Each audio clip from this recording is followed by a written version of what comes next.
If you are a betting man, Bitcoin hits $1 million when? I'll just tell you, I think it's 13 million in the year 2045. If you ask the question, what did your Monet cost in 1930 and what does it cost today? Welcome to today's show, the Tai Lopez Show. I'm here with a very special guest, Michael Saylor. Some would call him the king of Bitcoin. That's how I think of him. He's got a company worth over 100 billion. Took a $600 million company, made it worth 100 billion by strong conviction on Bitcoin. We're going to be talking about what Trump will do for the Bitcoin economy. Can Bitcoin save the world? Was Jamie Dimon right that Bitcoin's the biggest scam? Thanks for being on the show. Happy to be here. One of my questions for you is just to start, I started really looking into crypto in 2016. I recorded a video about the two pizza story. And it went viral, got 50 million views on YouTube before YouTube took it down. Do you think people buy more out of FOMO? Or do you think humans are motivated, especially with Bitcoin, by logic, where they go, well, I see where this is going. There's a limited supply. It's anti-inflationary. You can be a custodian of your own money. Or do you think the average buyer is just FOMO? We say that Bitcoin is on a need-to-know basis. I think that people that discover Bitcoin, they discover it because they need to know about it. And so that need to know comes at different times for different individuals and different corporations and different jurisdictions. If you're living in hyperinflation in Argentina, then you have a need to know. So the Argentinians were some of the early Bitcoin adopters and big Bitcoin advocates. If you live in Nigeria and the currency collapses, or Lebanon and the bank freezes your assets, you're on a need to know. So normally it's people in struggling economies, they get it. And then a company that's well run, that's very successful, doesn't have a need to know. Very affluent on the Upper East Side of New York, don't necessarily have a need to know. They come a bit later. But when my company ran into travails and struggles during the COVID lockdowns of 2020, we had a need to know, and we started looking for a solution. So I would say that people adopt and embrace Bitcoin when they run into some challenge in their personal or professional life that causes them to open their mind and think, I need a new idea. I need to embrace a new way in order to move forward with life. Yeah, this morning I try to read biographies, and I was reading the autobiography of Charles Darwin. And he, at the last page of his autobiography, he said he thinks the reason he was successful is because he had unbounded patience on long contemplation of a single matter. He could think and focus on one thing.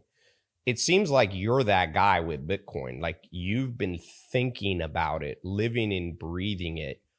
When was the first light in the brain where you go, do you remember it? Do you remember where you were? Like, people remember where they were when JFK was assassinated. Is there a moment you just remember the light bulb you had been contemplating and the light bulb just went, this is where I'm going to take my financial life? I think in March of 2020, during the COVID panic and the lockdowns, the economy came to a grinding halt. Everybody went home. We had the 15 days to stop the spread. There was a lot of anxiety in the economy. And then we saw interest rates get taken to zero. And it's almost like the economy just stopped. I mean, traffic stopped, cruise ships stopped, airplanes stopped, restaurants closed, hotels closed. Interest rates went to zero. And I was sitting in front of my pool in Miami Beach, and it was just dead calm. But I was watching CNBC, and in CNBC, at some point, it became clear that that if you actually were in Wall Street or you owned a bunch of financial assets, you're probably going to be okay. But if you're on Main Street and you're trying to actually do things like run a restaurant or a yoga salon, you were going to have a bad year. And so at that point I said, well, I have all this cash and it's worthless, like 0 interest rates. And the central banker said, we're not even thinking about raising interest rates for 4 years. So you have a non-performing asset. And then I looked at the government basically printing money. So, I thought if we shut down the economy for 2 years, that's going to cost a lot of money. And that's going to get printed. And so I saw hyperinflation, coming at the end of those lockdowns. And I noticed my money was a melting ice cube. And I thought, well, I need to do something with the money before it becomes worth 40% less.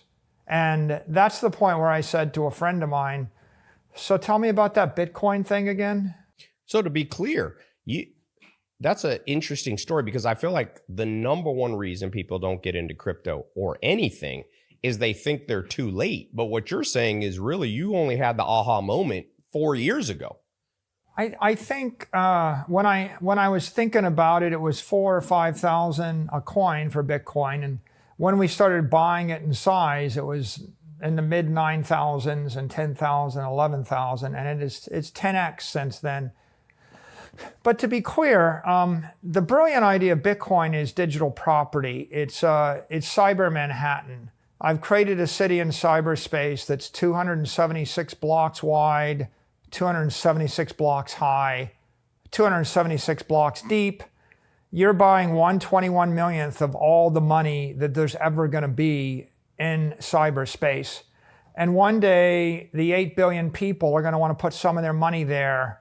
And it's the most simple idea imaginable. Do you want to buy 1/21 millionth of all the money in the world for all of eternity? Like the product's going to be the same in 100 years, 500 years, 1,000 years. So think of it like, buying Manhattan in 1750 and you're 100 years late. And someone goes, you're 100 years late. The guy that's selling you the building paid less than you're going to pay. Aren't you afraid you're overpaying? And it's like, well, I'm going to dump it to a guy in 1770 for more. And that's stupid, because you should buy it every year from 1650 to today. And it's the greatest city in America. So why wouldn't you want to own 67 blocks of Manhattan? Just like why wouldn't you own 67 blocks of Bitcoin? So you're never going to be too late if you understand that the future digital economy is going to be built on top of 21 million blocks of Bitcoin. I remember in 2016 when I released this video and it was fluctuating between 4 and 15,000. I found an old tweet I did and it was at 14,000. And people were saying, oh, Tai, you're getting people slaughtered. They're buying at the top. And I said, if you believe in something, the reason you believe in it is because you believe there's no top.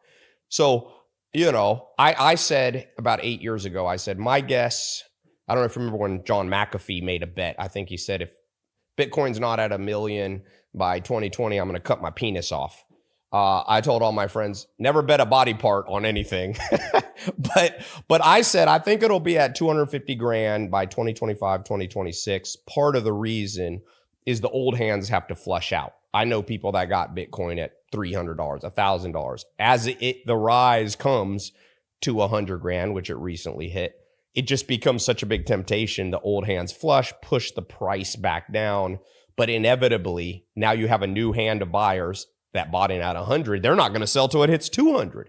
So this kind of seesawing, do you think, because I feel like among smart people, the seesawing is the number one thing that people argue against Bitcoin. So I had a friend here in finance. He says, Tai, I see where you're going with Bitcoin. The reason I don't consider it as a currency is the currencies we trust in the world, they don't seesaw very much. The dollar is pegged somewhat.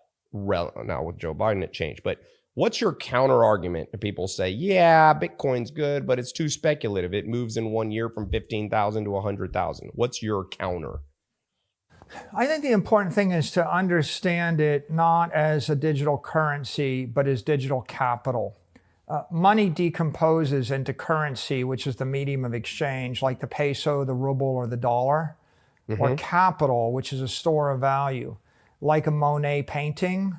like a really nice penthouse in Manhattan, like a bar of gold, or like a Bitcoin.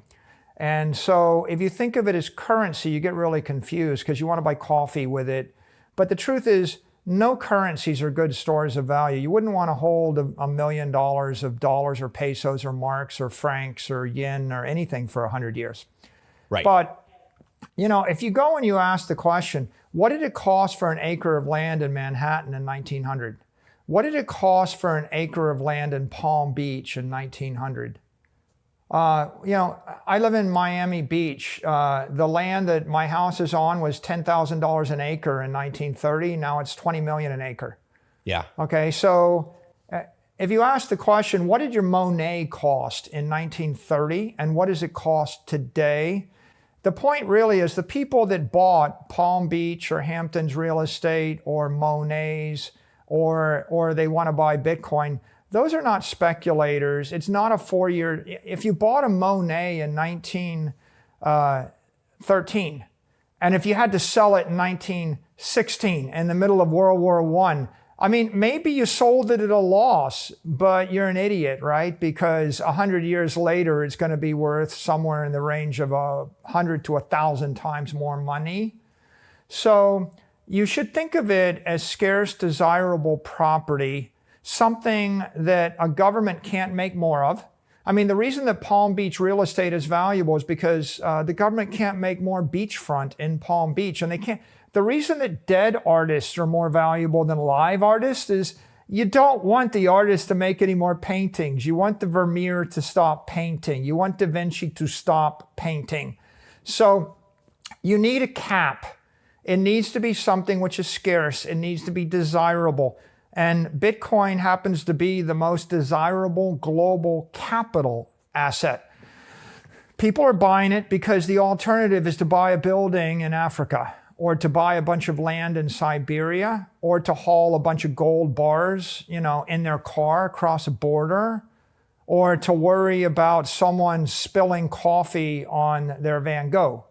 It's like once you see it like that, you're like, okay, I kind of like the idea that I can hold $1 million worth of value on my phone and I don't have to worry about someone spilling coffee on it. And if I needed to send it from here to Tokyo on Saturday afternoon in half an hour, I could do it. That's the way to think of Bitcoin. So on that note, that now you have this capital store, on a practical basis, for my friends that are new to the game, do you recommend that they buy Bitcoin on a centralized exchange, a Coinbase, a Crypto.com, a Binance, or are you a big fan of you have your own wallet, it's a device, you own it, you maybe put it in a safe deposit box or you control it? A lot of people say, it ain't yours if you don't control the keys. What's your thought? I think there are 3 reasonable ways to acquire Bitcoin. And the right way depends upon who you are, what stage of life you're in, where you live. Also, whether you're acquiring it for yourself, your family, or your company, or your government, or institution. And so if you're an institutional investor, and you're acquiring it for your charity or your city or your government or your company, and you just want the economic exposure, you might just buy the spot ETF. And there are spot ETFs like IBIT from BlackRock or FBTC. And every country in the world, right, there are ETFs in Europe, and there are ETFs in Brazil, and there are ETFs in Germany and Australia and the like. And for some people, what they should hold is they should hold Bitcoin wrapped as a security. Now if you're a senior citizen and you just kind of want it in your retirement account or something, and you want to be invested 2% in it or 3% in it, in that particular case, that might also make sense, because you just pick up the phone, call your broker and say, just buy me a bunch of this thing. And you put the phone down after 10 seconds and it's done. And your bank, JP Morgan or Wells Fargo or whatever, Morgan Stanley, they've just done it for you and it took 10 seconds. And my 86-year-old father is not going to actually self-custody, change jurisdictions, move to another, country, and run in a hardware wallet. So for a group of people, that's the right call. For another group of people, they should buy the Bitcoin on an exchange that they trust, probably a regulated exchange. It depends on whether you're in London, or whether you're in France, or whether you're in Australia or Brazil or the US. Normally pick a regulated, trustworthy entity in whatever country that you have domicile. And then you buy Bitcoin and you buy the commodity. And then I would say for many people, it's okay just to put it into cold storage or put it with a custodian they trust. Many people custody with Fidelity, some custody with Coinbase. There are large banks in Brazil like Banco Itaú. So there are other regulated custodians that people trust. If you've already got an account with them and you trust them, then that would be simple. Standard Chartered Bank is another example of a regulated custodian. And then there's a third group of people that would want to take self-custody. And if you're capable of handling your own, if you're an adult, I would say you should be probably more than 18. Maybe you should be less than 75. Not because I don't think senior citizens can do it. I just think that their eyesight's not that good, right? Like at some point, if your eyes aren't that good, you have a hard time reading the hardware wallet and you struggle with that, then maybe you would think about it. But if you're pretty facile with a computer and you're facile with a phone and you're capable of managing your own assets, and if you have a need to, then you should take self-custody. And so another way to say is the more uncertain your future and the longer your future is, the more important it is for you to own Bitcoin and not own the security version of it. If you were sitting in Lebanon or you were in the middle of Africa and, my checklist would be, well, do you trust the bank? No. Do you trust the government? No. Do you trust the currency? No. Do you think you might need to change countries or cross the border with all your money? Yes. In that case, it's a no-brainer. You should have the Bitcoin in self-custody, or you should have it in a custodian that you trust outside of that country. But, at the point where you're like 85 years old and you're not leaving your living room, for the rest of your life, at that point, then probably you take a different view because you're different. And companies, like my company, MicroStrategy, we hold Bitcoin because we want to be able to move the Bitcoin between any custodian in the world or take self-custody. And when you do that as a commodity, there's no taxable event. So you're keeping optionality. If I needed to put it in London or I needed to move it between 100 different custodians, or if I wanted to take self-custody, I can do that without a taxable event.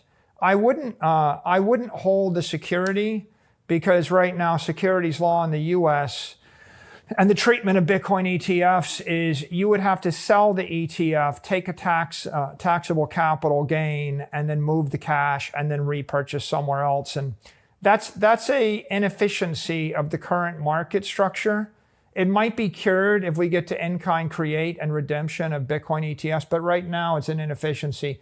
So I think if you think you need to move the asset around, you're advantaged and you have better property rights holding the commodity, the pure property, rather than holding the security. If you're not selling it and you're just transferring it, that's not, and you have it in custody. I always said, people would always say to me, my counter argument to people on Bitcoin in general was, I use it as a utility. For example, I do big giveaways on my social media. I have 7 million social media followers. One of the things I did at one stage, the early stage, like Mr. Beast, I did these big giveaways, and I would get people in India. I would get people in Pakistan win. And to wire somebody $300 in Pakistan is effectively impossible, even if you pull it off and your bank doesn't freeze it as fraud. The fees to the person in Pakistan receiving the money right now, I love Bitcoin because I can send somebody a payment. So to me, just to add on what you were saying about it being a store of capital that can appreciate, there also is a utility to it. So on that note, do you think, like El Salvador, which has made $300 million in profit recently from their buying Bitcoin. Do you see a day where Donald Trump has a U.S. reserve in Bitcoin? I do, actually. I think that Bitcoin is emerging as the world's reserve capital network. It is the dominant capital network of the world. So the dollar is the world's reserve currency. And you recall, I said money is currency if it's short-term medium exchange. It's capital if it's long-term store of value. And if I wanted to send $1 billion from one point on the earth to the other, right? The choice is ship $1 billion of gold, move $1 billion building, or send Bitcoin, or send $1 billion of paintings. You can see paintings aren't fungible. They don't make good money. A building isn't portable. It doesn't make good money. Gold, gold failed as a capital network 400 years ago when the King of Spain tried to send a bunch of gold to the Netherlands to finance his army. It got blocked by Queen Elizabeth. She bankrupted the Spanish army, and that's why the Netherlands is Protestant and not Catholic today. So it's pretty obvious. Bitcoin is a great capital network, and it's a great capital asset. It makes sense for the U.S. to own it, because if the U.S. owns that capital network, then anybody that wants to sell their Russian real estate or their Chinese natural gas fields is going to buy Bitcoin. So if you know where everybody's going, if you know everybody in the rest of the world is going to Bitcoin, and if you know everybody in the 20th century is going to trade their 20th century assets for 21st century assets, you might as well buy a big chunk of the network so that when they get there, you're the beneficiary of it. And I think Trump is a pretty good business person, and this is an economic brilliant stroke. So I think that they get it, they understand it, and we will see the U.S. move very, very aggressively into Bitcoin at some point in time. Now, I want to step back for a second. My audience is very interested in high performers, and you're certainly one. You might be called the king of Bitcoin. I saw, by the way, congratulations. I saw your release that you bought about 21,000 Bitcoin last week or very recently. So what's a daily routine, or are you even a believer that some of your success comes from a certain daily routine? Do you have one? Do you think it's important? You're worth maybe $10 billion. Do you think a big part of your success has been a disciplined daily routine, or not so much? I think a lot of different routines work for different people. It depends on your culture and where you live. But right now, my daily routine would be to be up with the sunlight. So when the sun rises, I'm moving. Make sure I start the day with a bit of exercise. Then study and absorb what's going on in the marketplace, and then start to engage. And I've got a bunch of business, projects and activities I'm always working on, and then I've got a bunch of communication. So I think that if you combine that with focus, I would say the principles for success are, focus, figure out what you're going to do. I think it's more important. The world wants you to be really good at something. It doesn't want you to be decent at 100 different things. And I think that, and I don't think the world wants my opinion on the 99 other things. If you're not the foremost expert on the one thing, and if you're the top 0.1% on 100 things, well, that means there's like 10,000 people that have a better insight than you have. That makes you number 9,999. And the world is getting to the point where it really wants to go to the opinion of the top 1, 2, it might take 3 opinions. Maybe it can deal with 3 or 4 opinions. It doesn't care about the opinion of the 9,000th best person in something, and we're all talking to each other. So I think laser-like focus on what you're doing, and my general view is you can discuss 100 things with your circle of trust, your friends and your family, You can engage in 10 things, as part of your vocation to make a living, but you ought to speak about one thing, right? I focus upon what is it the world needs to know about this one thing that I'm focused on, and I stay in my lane and I let other people be the experts on all of the other things, because the world's a big place. It's very complicated, and I don't want to dilute my message, distract my followers, or dissipate my energy. I think Confucius said the man who chases 2 rabbits catches none. So, but on that note, though, as you were building focus on Bitcoin, this one asset class, becoming the king of Bitcoin, were there books and mentors that helped you gain that focus? Are there people you look back and go, that was a key human that I knew, that was a key book, that was a key article? Do you attribute some of your success to mentors and reading? Well, I would start to preface this with, you can learn anything on the internet. And once you decide that you want to learn something and you go and you start to Google it, or you start to Google on YouTube, and you start to search on X or other platforms, and you start to engage, you'll find a lot of expertise and a lot of resources. So I definitely did a lot of research, but off the top of my head, some of the key inspirations are the Bitcoin Standard, which is an excellent book written by Seyfuddin Ammous. A lot of work by Andreas Antonopoulos, on the Internet of Money, I thought was very good. The Bullish Case for Bitcoin. A lot of papers on Bitcoin by early OGs.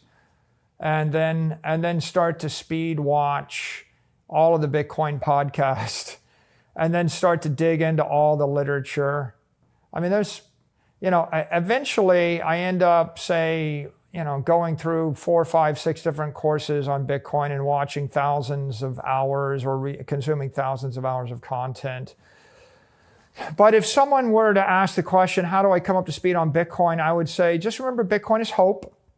And type in HOPE, go to hope.com, that's my website. And on my website, I have books, papers, courses, videos, all sorts of leaders. And you can certainly sift through that and find materials. And in the absence of that, go to YouTube and just start Googling, and then find the most popular videos, and a lot's been said. I think once you're focused on it, you'll actually take away what you need to know about the subject. Yeah. Back in 2016, I launched a little online course, not very much money. I built a paid community called Bitcoin Crypto Mastermind. I just went around interviewing really smart people who at that time had 50 million or 100 million in Bitcoin. And I remember 4 or 5 years later, there was a woman came to an event at my house. And she's like, Tai, I was in this mastermind and I bought, I had inherited 100 grand and I bought Bitcoin at 5 grand or something. And she's like, I'm retired now. And so I like the name Hope. She was, anytime you catch a new trend early, you have a chance to bypass the path of the masses. The path of the masses is only learned through trial and error. Warren Buffett says, it's true humans only learn through trial and error, but there's no rule it has to be your own. And I see people resisting Bitcoin, and I'm going, this is going to be a tough life because the world's going digital. We got quantum computing, we have AI. It just makes sense if we went back to the 1960s and we made one of those Jetsons predictions. What will the future look like? Okay, flying cars, this. It just makes sense that somebody would say, well, there'll be like a digital currency. You won't need paper anymore, and it might not even be controlled by a government. Do you think, and maybe I know the answer because you call it hope.com, but do you think that Bitcoin actually has the ability to solve major problems? When I say major, I mean prevent nuclear wars, prevent famine, prevent another Cold War. Because now when people are connected to, I don't know if you remember this old theory called the McDonald's theory. countries that have a McDonald's don't go to war with each other because they have an economic interest with each other. Do you think there's something to that, that if there is a universal hope that this Bitcoin, we use it in China, we use it in Nigeria, we use it in Los Angeles, that it actually brings people together more than just a greedy way to make money? I do. I think that Bitcoin is an enlightened and peaceful way to settle our differences on a global basis. I think that it, in a way, it demonetizes the incentives for war.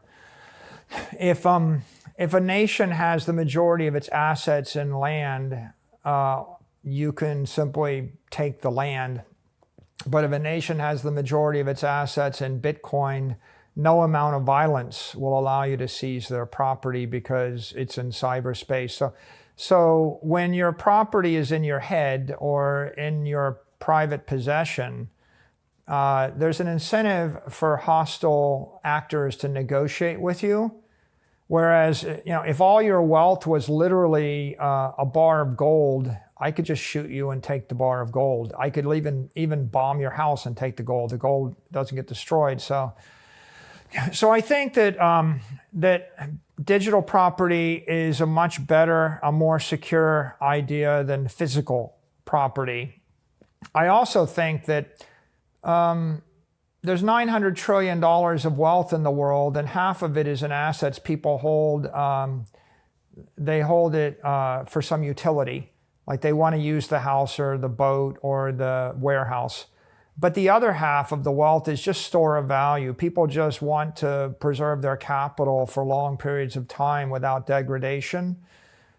So Bitcoin's a $2 trillion asset class. There's 450 trillion of physical and financial assets that are 20th century assets.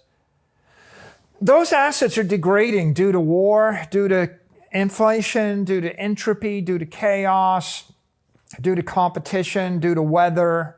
The cost of that is like 3% a year. So 3% of 450 trillion is 13, 14 trillion dollars a year of just environmental destruction. So as you transform wealth from analog form and physical form to digital form, you avoid and eliminate a lot of misery and anxiety and tragedy.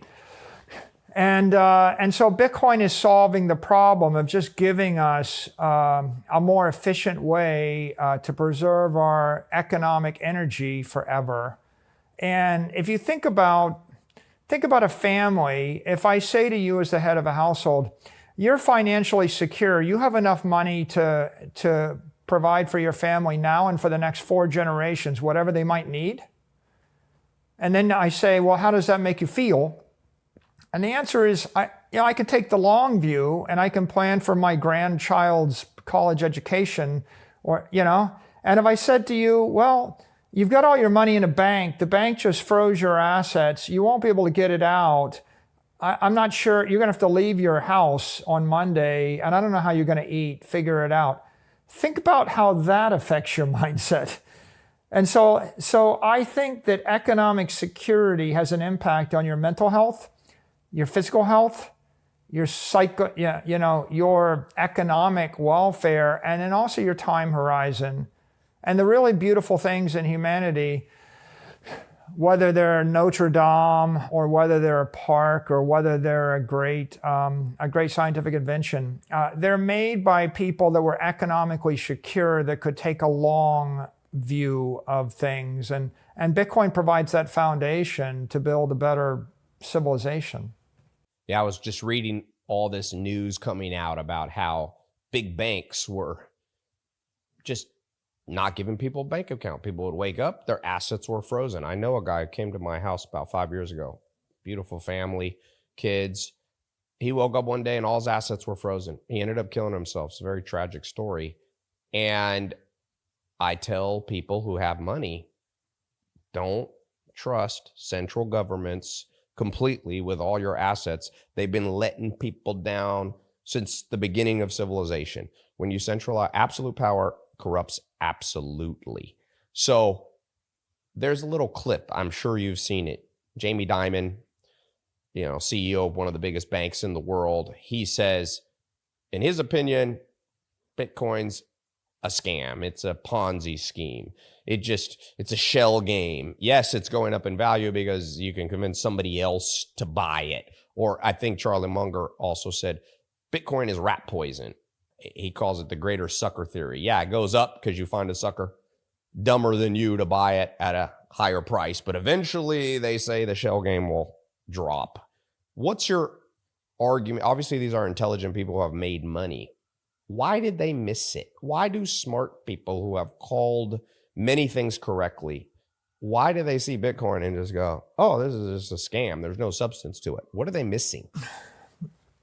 At some point in your life, you have a successful business, you're wealthy, you have succeeded in life, you've had a family, you've got respect, and it's inevitable in human condition that as you progress through your life cycle, you become more conservative, more comfortable in your ways, and more comfortable in your assumptions.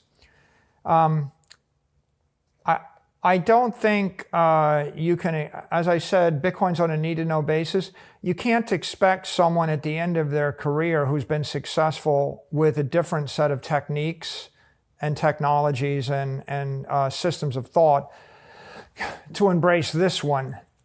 Jamie Dimon didn't invent Facebook either, right? And the people that, if you were to roll the clock back, there was electricity, and it used to be electricity people were the innovators, and then there's AT&T, but AT&T didn't invent Google. And and large banks in the U.S. aren't responsible for giving bank accounts to people in Africa or war zones. So they're thinking about their frame of reference.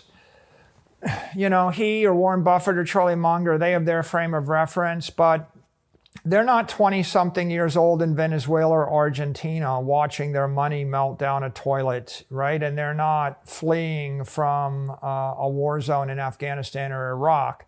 And they're not providing banking services to people in Siberia or in Ukraine in the middle of a war, right?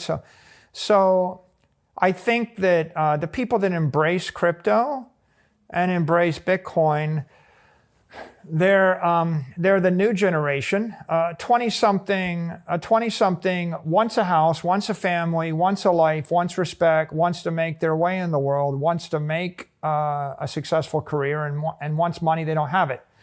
They have to come up with new ideas. A 70-year-old doesn't need those things.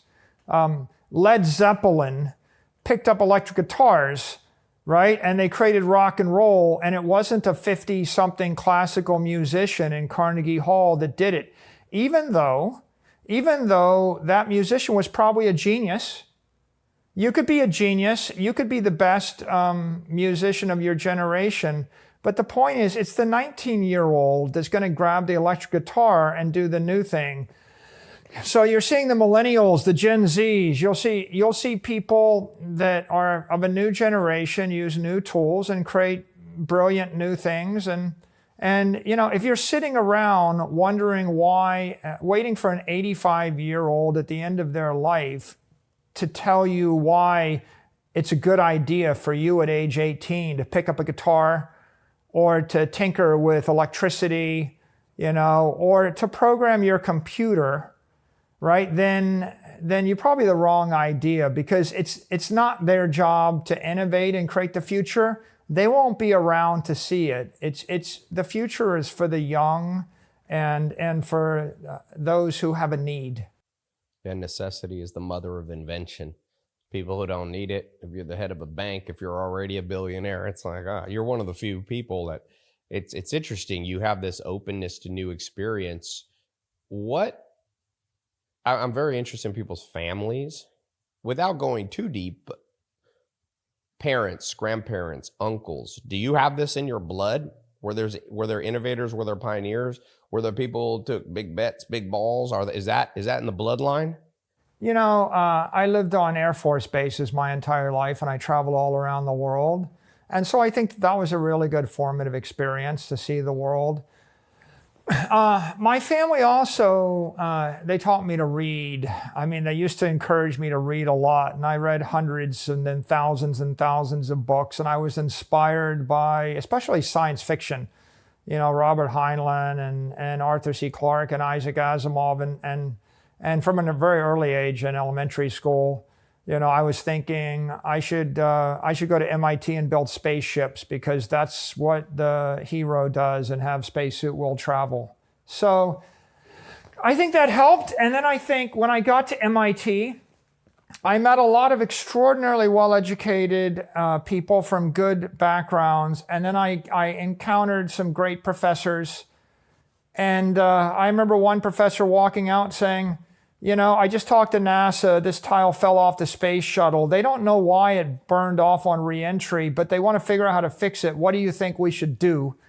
And I was 18 years old, and this guy with a PhD who consulted with NASA scientists was pretty much saying, here's a problem no one in the world's figured out, but I think you, as an 18-year-old, can probably figure it out. I believe in you. So why don't you reason from first principles and solve the problem that nobody else in the universe has ever figured out before?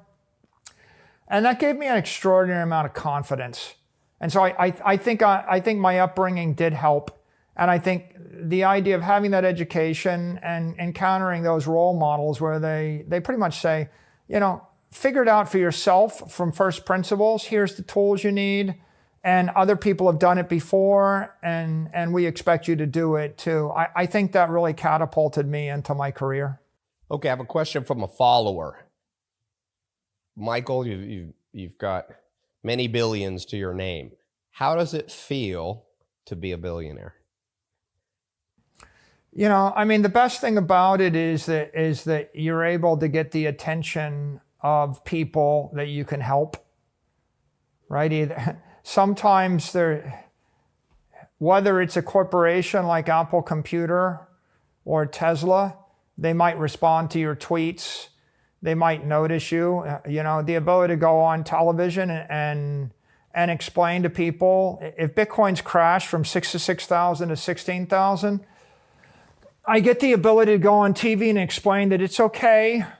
We're going to come back. I'm not selling, I'm buying.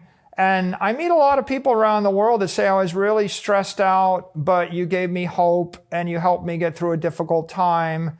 And I was inspired by the example. So I see it as, it's a responsibility, but it's an opportunity.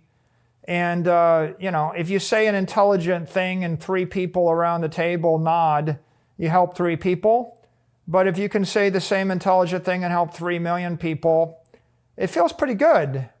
It feels very, very good to be able to help people and for people to say you made a difference in my life. And I find that to be very motivational. It gets me up in the morning.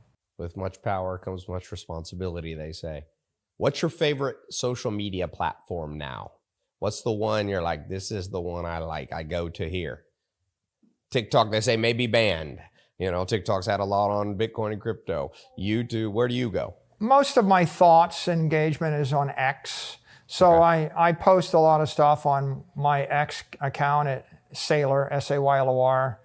And of course, I think platforms like YouTube are very powerful. So I think, deep content, intellectual content, either on X or YouTube are probably the 2 places where I engage most with my community. I do post occasionally on some other platforms like Instagram, but the investment community, the political community, the crypto community, the Bitcoin community, they're kind of bouncing between those 2 platforms pretty often. Yeah. Crypto X has kind of become the default place. I mean, YouTube, like I said, when I first started posting and I did an ad campaign, mentioned crypto, it'd take you down. They've reversed courses, but the good thing about X is, hopefully, with Elon, it's not going to be shut down, So, real practical. Somebody's watching. They've never bought Bitcoin. They've got, let's take a simple scenario. Somebody has $1,000 they feel like they could invest. They're not wealthy. What's your recommendation? Because do they wait and try to time it? And they go, oh, okay, I'm going to wait. It's at 100,000 now. Let's wait till I'm not going to buy until it goes to 60. I saw somebody on on social media saying, never buy now, it's a scam, wait. Or are you, let's buy a little bit every month. You got $1,000, let's put $80 a month in over the whole year. What's something I would say, first of all, just understand person? it's part of your capital portfolio. So you only take the money that you don't need to live on in the next 4 years. So 4 years is a short time horizon. 10 years is a good investment horizon. Forever is the best investment horizon. It's something that you want to retire on and give to your kids' kids, and maybe your family 4 generations from now will thank you for making them rich. Mm-hmm. It's like if you could buy Central Park 100 years ago, and own part of Central Park, your family would be angry at you, 200 years later that you sold it in order to buy a Model T Ford. So think long term. And then after that, I think dollar cost averaging, just whenever you've got some money and you don't need it, for a near-term expenditure, you just progressively invest. Just like, again, in 1900, I would have said every year you buy a little bit of Central Park, and then over 20 years, you'll own a lot of Central Park, and then your grandkids will thank you for having bought that. So that would be my suggestion. So on the inverse, let's say somebody has put money in and they put 1,000 in and now it's worth 10,000 and they need some income. They need to pay a bill for $2,000. Are you a fan of reverse dollar cost averaging, dollar cost sell? So you go, okay, let's sell a little bit every week. I think the smartest thing to do is if you have Bitcoin, and I would sell every other asset first. I would mortgage my house first. I would sell my chairs. I would sell other collectibles. I would sell other stocks. I would sell my other bonds. But if you are a Bitcoin maximalist and the only thing that you have that's of liquid quality is Bitcoin, I hold it till the bitter end, and then I would sell only the amount I have to pay my bill. Because Bitcoin's been going up 60% a year for the past 4 years, probably for the past decade. And so it's pretty expensive money. I would rather borrow money at 8% than give up 60% interest on my Bitcoin. But so wait until you need it, and then if you need it, then you sell Bitcoin to pay your bill. Oh, sorry. Go ahead. I missed the last part. No, I said when you absolutely need the money, for the kidney transplant or for the whatever, sell Bitcoin. But I also say to people, just keep in mind, like my long-term forecast for Bitcoin is it goes up 29% a year on average for the next 21 years. And so I look out to the year 2045, and I think it's like, base case is 13 million a coin. And it could go faster, it could go slower. But when you think about that, you're like, well, every Bitcoin you sell is going to cost you $13 million. Or if you decide to go buy a Ferrari or a sports car with 3 or 4 Bitcoin or 5, it's a $65 million Ferrari. Yeah. So think really hard. Do you want the Ferrari, which will be good, may get you a few dates and people will think you're cool for the next few years. But would you rather have $65 million 20 years out? Because you can retire on that and live a very comfortable life. So I cling to my Bitcoin. You do not sell your Bitcoin. Sell the chairs, sell the shoes, walk barefoot. So when's, in your mind, if you're a betting man, Bitcoin hits $1 million when? Yeah, it's difficult to give you a short-term forecast. So I'm not going to give you an exact date. I will just tell you I think it's 13 million in the year 2045. I think it'll grow between 30 and 60% a year for the next 5 to 10 years. And then I think it's growing 60% a year right now. I think it will decelerate to be growing 20% a year 21 years out. And so it could surge up, quite quickly over the next 4 years, and you would get there in 4 to 8 years. But, it's very volatile. It takes a random path, and we can't be quite sure. So I think I would take a more open-minded view. I would just assume that is going to keep grinding up. It'll surge up. It'll smash down. It'll do the serpentine thing. And the volatility is good because if it was straight line growing and everybody saw that it was very predictable, then a bunch of people richer than you that you don't like would just buy it all and you wouldn't be able to get any. I like that. So the volatility is actual turning lemons into lemonade. It's like, I always say, you don't want to find something that's easy because then everybody will do it. So it's not easy to buy Bitcoin when it's dropping, but that's actually your best protection from some genius sitting on 40 billion, just buying it all up. The volatility is a gift to the faithful. The volatility, for example, I started buying Bitcoin and it soared up to 66,000. It crashed down to 40,000. It zoomed up to 60,000 something again. It crashed down to 16,000. It came back up, and all the way it was very volatile and uncertain. And we were able to go from $250 million in Bitcoin to buying 25 billion to having 42 billion in Bitcoin. And we took our company from 600 million in enterprise value to more than 100 billion. Yeah. If Bitcoin had been predictable, if Bitcoin had just grown 30% or 60% consistently, 5% a month or something, then Warren Buffett, Charlie Munger, Jamie Dimon, everybody in the world, Bill Gates, they all would have bought it. I wouldn't get any. I would have 1/25th as much. We wouldn't be a $100 billion company. We might be a $5 billion company. But the volatility was a gift to the faithful.